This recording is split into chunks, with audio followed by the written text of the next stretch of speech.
John 4 tells a story we commonly refer to as the woman at the well. It's one of the most iconic encounters that Jesus had in the Gospels. But it starts simply.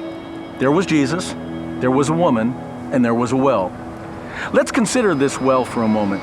Scholars believe the well was 135 feet deep, which means every time this woman needed water, she had to pull a heavy bucket up over 13 stories to get a drink. I wonder if, as she pulled the bucket up, she thought, this was my husband's job. He was the one who used to provide for me, but not anymore. She was abandoned and had to fend for herself. In fact, she had been abandoned by so many men that she didn't even talk to Jesus when she arrived. But before she can leave, Jesus asks, will you give me a drink? But she answers, you're a Jew, and I'm a Samaritan. How can you ask me for a drink?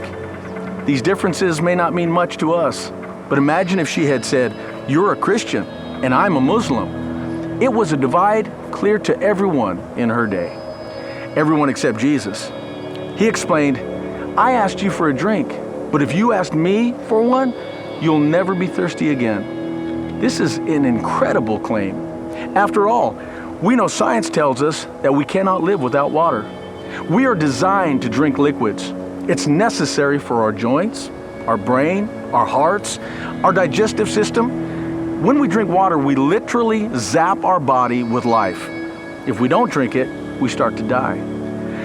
This woman likely didn't fully understand the science behind drinking water, but she knew what it felt like to be thirsty. She told Jesus, you don't even have a bucket. Where are you going to get this water from? He said, if you drink the water I give you, you'll never thirst again, but have a well springing up of eternal life. Think of how this must have sounded from her perspective. Jesus is sitting at a well with no bucket and talking to a Samaritan woman about eternal living water. She asked, where can I get this water so I don't have to come to the well anymore? And do you know how Jesus answered? He said, call your husband and come back. And she said, I'm not married. And Jesus said, you're right, but you were married 5 times. And the man you have now is not your husband. In this culture, a woman could not divorce her husband. That means she was abandoned 5 times, discarded 5 times. Imagine her eyes filling with tears, her head spinning as she asks Jesus, how did you know that? He goes on to explain that he's the Messiah. She knows it's true. She's not thinking about the water anymore. She's focused on Jesus. It's important to realize the woman in this story looks right past Jesus and focuses on her immediate need.